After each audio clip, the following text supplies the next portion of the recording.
In this video, we will be examining the non-Mendelian inheritance pattern known as epistasis.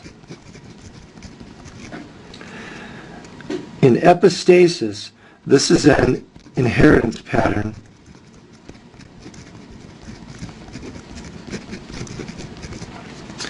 where one gene affects the expression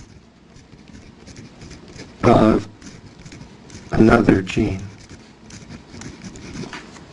It is also known as gene masking, since one gene masks the expression of the other gene.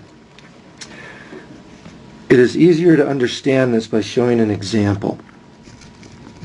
In Labrador Retriever dogs, coat color is epistatic. Here's how that looks like in terms of the alleles and the gene interaction.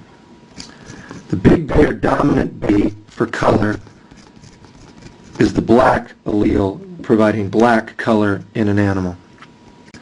The recessive allele for color is the little b, which leads to the chocolate color. The second gene involved is the masking or non-masking gene. The dominant big E is the non-masking allele. The recessive little e is the masking allele.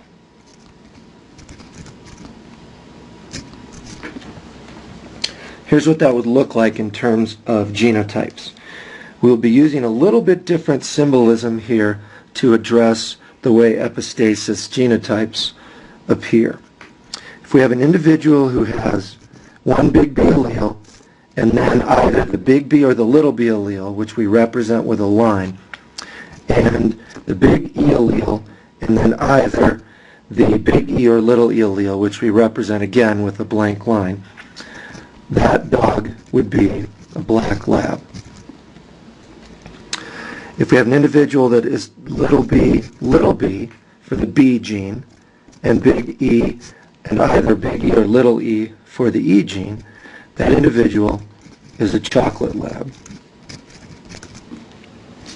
If we have an individual that has any genotype involving either B allele at that gene and then is homozygous recessive or little e at the E gene, that individual dog is a yellow lab.